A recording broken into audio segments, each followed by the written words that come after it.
Talk. His first book. 1838 to 1839. The union with the state is to the Church of secondary though great importance. Her foundations are on the holy hills. Her charter is legibly divine. She, if she should be excluded from the precinct of government, may still fulfill all her functions, and carry them out to perfection. Her condition would be anything rather than pitiable, should she once more occupy the position which she held before the reign of Constantine. But the state, in rejecting her, would actively violate its most solemn duty, and would, if the theory of the connection be sound, entail upon itself a curse. Gladstone, 1838.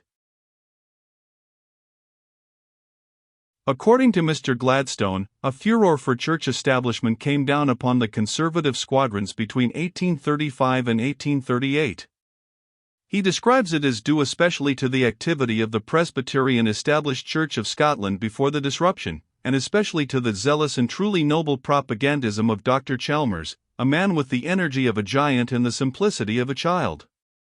In 1837, Mr. Gladstone says in one of the many fragments written when in his later years he mused over the past, "We had a movement for fresh parliamentary grants to build churches in Scotland.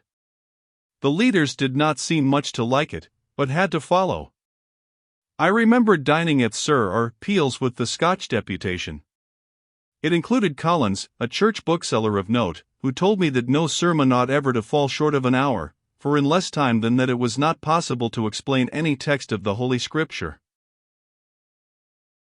In the spring of 1838, the mighty Chalmers was persuaded to cross the border and deliver in London half a dozen discourses to vindicate the cause of ecclesiastical establishments. The rooms in Hanover Square were crowded to suffocation by intense audiences mainly composed of the governing class. Princes of the blood were there, high prelates of the church, great nobles, leading statesmen, and a throng of members of the House of Commons, from both sides of it. The orator was seated, but now and again in the kindling excitement of his thought, he rose unconsciously to his feet, and by ringing phrase or ardent gesture roused a whirlwind of enthusiasm such that vehement bystanders assure us it could not be exceeded in the history of human eloquence. 98. In Chalmers' fulminating energy, the mechanical polemics of an appropriation clause in a parliamentary bill assume a passionate and living air. He had warned his northern flock, should the disaster ever befall us, of vulgar and upstart politicians becoming lords of the ascendant, and an infidel or demi-infidel government wielding the destinies of this mighty empire, and should they be willing at the shrines of their own wretched partisanship to make sacrifice of those great and hallowed institutions which were consecrated by our ancestors to the maintenance of religious truth and religious liberty, should in particular the monstrous proposition ever be entertained to abridge the legal funds for the support of Protestantism, let us hope that there is still enough, not of fiery zeal, but of calm, resolute, enlightened principle in the land to resent the outrage, enough of energy and reaction in the revolted sense of this great country to meet and overbear it. Chalmers, Indiana, London. The impression made by all this on Mr. Gladstone he has himself described in an autobiographic note of 1897. The primary idea of my early politics was the church. With this was connected the idea of the establishment, as being everything except essential. When therefore Dr. Chalmers came to London to lecture on the principle of church establishments, I attended as a loyal hearer. I had a profound respect for the lecturer, with whom I had had the honor of a good deal of acquaintance during winter residences in Edinburgh, and some correspondence by letter. I was in my earlier 20s, and he near his 60s, he was 58, with a high and merited fame for eloquence and character. He subscribed his letters to me respectfully, or most respectfully, yours, and puzzled me extremely in the effort to find out what suitable mode of subscription to use in return. Unfortunately, the basis of his lectures was totally unsound. Parliament, as being Christian, was bound to know and establish the truth. But not being made of theologians, it could not follow the truth into its minuter shadings, and must proceed upon broad lines. Fortunately, these lines were ready to hand. There was a religious system which, taken in the rough, was truth. This was known as Protestantism, and to its varieties it was not the business of the legislature to have regard. On the other side lay a system which, taken again in the rough, was not truth but error. This system was known as Popery. Parliament therefore was bound to establish and endow some kind of Protestantism, and not to establish or endow Popery. In a letter to Manning, May 14, 1838, he puts the case more bluntly. Such a jumble of church, unchurch, and anti-church principles as that excellent and eloquent man Dr. Chalmers has given us in his recent lectures, no human being ever heard, and it can only be compared to the state of things. Anti-merititericity quod tegit omnia coelum, 99. He thinks that the state has not cognizance of spirituals, except upon a broad simple principle like that which separates Popery from Protestantism, namely that Protestantism receives the Word of God only, Popery the Word of God and the Word of man alike. It is easy, he says, such being the alternatives, to judge which is preferable. He flogged the apostolic succession grievously, 7 bishops sitting below him, London, Winchester, Chester, Oxford, Llandaff, Gloucester, Exeter, and the Duke of Cambridge incessantly bobbing assent, but for fear we should be annoyed he then turned round on the cathedral's plan and flogged it with at least equal vigor. He has a mind keenly susceptible of what is beautiful, great, and good, tenacious of an idea when once grasped, and with a singular power of concentrating the whole man upon it. But unfortunately I do not believe he has ever looked in the face the real doctrine of the visible church and the apostolic succession, or has any idea what is the matter at issue.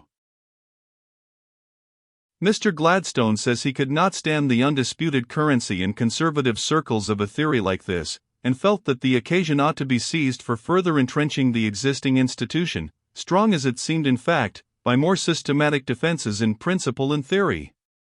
He sat down to the literary task with uncommon vigor and persistency. His object was not merely to show that the state has a conscience, for not even the newest of new Machiavellians denies that a state is bound by some moral obligations, though in history in fact it is true that earth is sick and heaven is weary of the hollow words which states and kingdoms utter when they talk of truth and justice. 100. But the obligation of conscience upon a state was not Mr. Gladstone's only point. His propositions were, that the state is cognizant of the difference between religious truth and religious error, that the propagation of this truth and the discouragement of this error are among the ends for which government exists, that the English state did recognize as a fundamental duty to give an active and exclusive support to a certain religion, and finally that the condition of things resulting from the discharge of this duty was well worth preserving against encroachment, from whatever quarter encroachment might threaten. Composition of his work.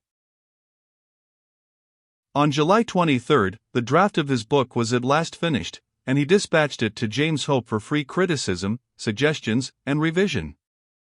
The physical state of the MS, as Mr. Gladstone calls it, seems to have been rather indefensible, and his excuse for writing irregularly and confusedly, considering the pressure of other engagements, an excuse somewhat too common with him, was not quite so valid as he seems to have thought it.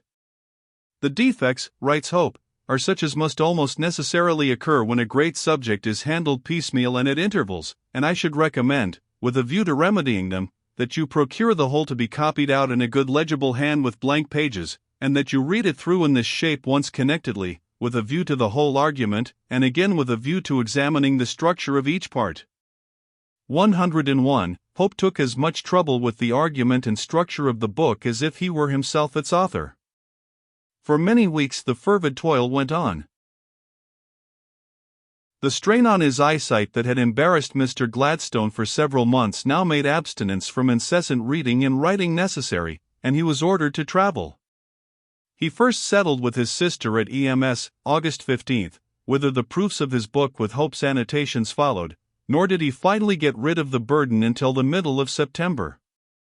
The tedium of life in hotels was almost worse than the tedium of revising proofs, and at Milan and Florence he was strongly tempted to return home, as the benefit was problematical. It was even doubtful whether pictures were any less trying to his eyes than books. he made the acquaintance of one celebrated writer of the time. "I went to see Manzoni," he says, in his house some 6 or 8 miles from Milan in 1838. "He was a most interesting man, but was regarded, as I found, among the more fashionable priests in Milan as a baccatone, hypocrite.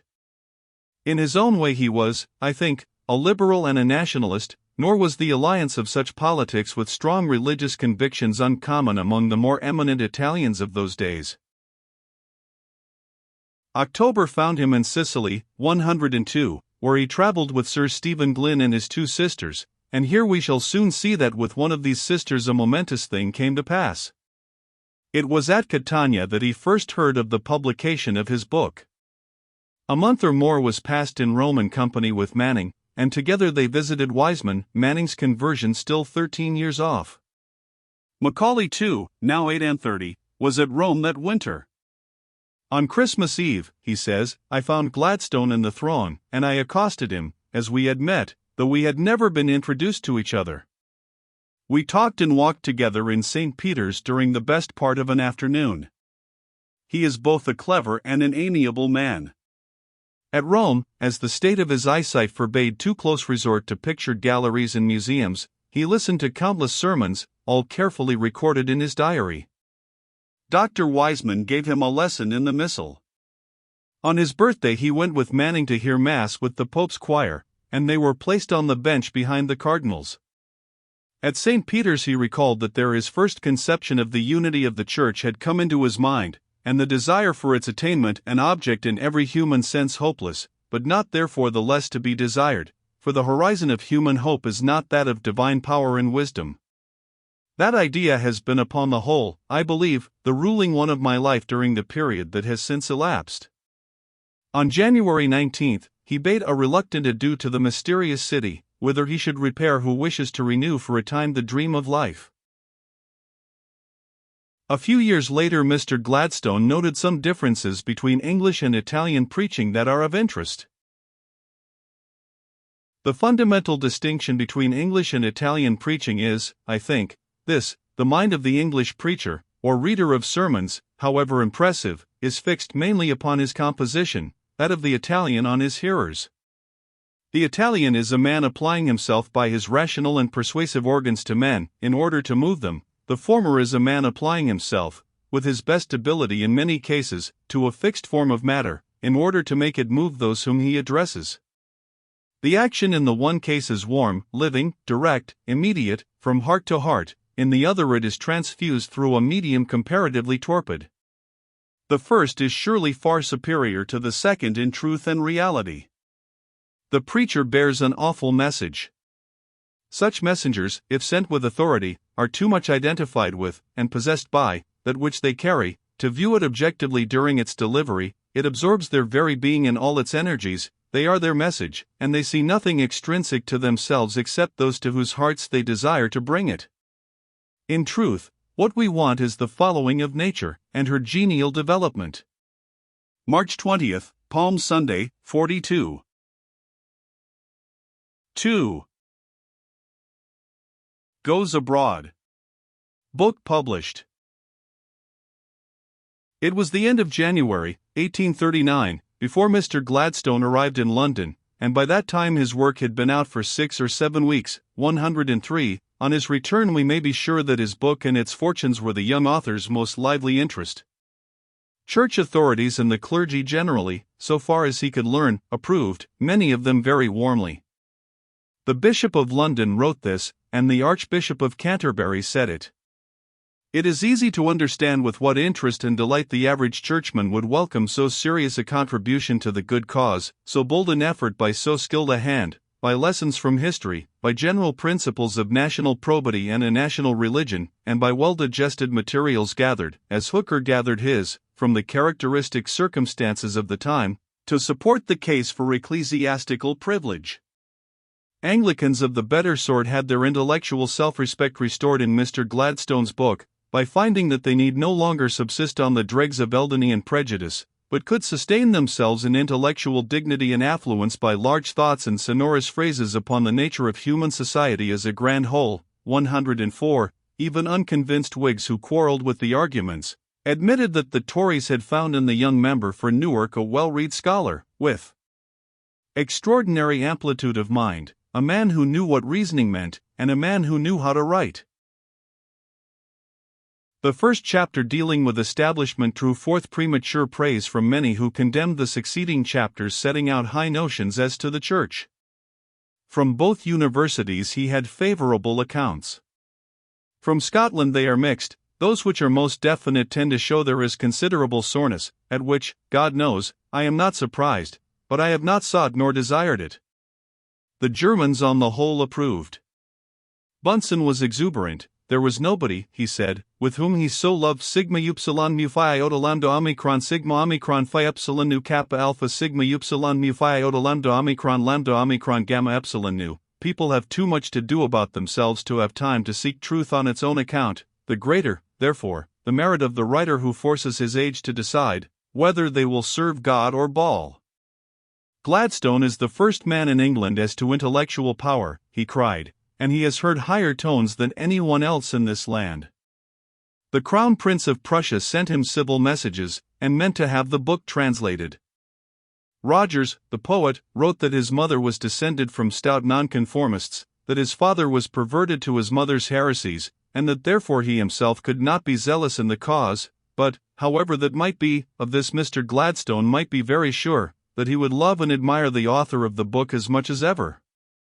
The Duke of Newcastle expected much satisfaction, meanwhile declared it to be a national duty to provide churches and pastors. Parliament should vote even millions and millions, then dissent would uncommonly soon disappear, and a blessing would fall upon the land. Dr. Arnold told his friends how much he admired the spirit of the book throughout, how he liked the substance of half of it, how erroneous he thought the other half. Wordsworth pronounced it worthy of all attention, doubted whether the author had not gone too far about apostolical descent, but then, like the sage that he was, the poet admitted that he must know a great deal more ecclesiastical history, be better read in the Fathers, and read the book itself over again, before he could feel any right to criticize. 105. Its reception. His political leaders had as yet not spoken a word. On February 9, Mr. Gladstone dined at Sir Robert Peel's. Not a word from him, Stanley, or Graham yet, even to acknowledge my poor book, but no change in manner, certainly none in Peel or Graham. Monckton Milnes had been to Drayton, and told how the great man there had asked impatiently why anybody with so fine a career before him should go out of his way to write books. Sir Robert Peel, says Mr. Gladstone, who was a religious man, was wholly anti-church and unclerical, and largely undogmatic. I feel that Sir R. Peel must have been quite perplexed in his treatment of me after the publication of the book, partly through his own fault, for by habit and education he was quite incapable of comprehending the movement in the Church, the strength it would reach, and the exigencies it would entail. Lord Derby, I think, early began to escape from the Aristean yoke which weighed upon Peel. Lord Aberdeen was, I should say, altogether enlightened in regard to it and had cast it off, so that he obtained from some the sobriquet, during his ministry, of the Presbyterian Puseyite. Even Mr. Gladstone's best friends trembled for the effect of his ecclesiastical zeal upon his powers of political usefulness, and to the same effect was the general talk of the town. The common suspicion that the writer was doing the work of the hated Puseyites grew darker and spread further. Then in April came Macaulay's article in the Edinburgh, setting out with his own incomparable directness, pungency, and effect, all the arguments on the side of that popular antagonism which was rooted far less in specific reasoning than in a general anti-sacerdotal instinct that lies deep in the hearts of Englishmen. John Sterling called the famous article the assault of an equipped and practiced sophist against a crude young Platonist, who happens by accident to have been taught the hard and broken dialect of Aristotle rather than the deep, continuous, and musical flow of his true and ultimate master. Author and critic exchanged magnanimous letters worthy of two great and honorable men. 106. Not the least wonderful thing about Macaulay's review is that he should not have seen how many of his own most trenchant considerations told no more strongly against Mr. Gladstone's theory than they told against that Whig theory of establishment which at the end of his article he himself tried to set up in its place. Praise indeed came, and praise that no good man could have treated with indifference, from men like Keble, and it came from other quarters whence it was perhaps not quite so welcome, and not much more dangerous. He heard, March 19, that the Duke of Sussex, at Lord Durham's, had been strongly condemning the book, and by an odd contrast just after, as he was standing in conversation with George Sinclair, O'Connell with evident purpose came up and began to thank him for a most valuable work. For the doctrine of the authority of the Church and infallibility in essentials, a great approximation to the Church of Rome, an excellent sign in one who if he lived, etc., etc. It did not go far enough for the Roman Catholic Archbishop of Tuam, but Dr. Murray, the Archbishop of Dublin, was delighted with it. He termed it an honest book, while as to the charges against Romanism Mr. Gladstone was misinformed. I merely said I was very glad to approximate to anyone on the ground of truth, i.e. rejoiced when truth immediately wrought out, in whatever degree, its own legitimate result of unity. O'Connell said he claimed half of me.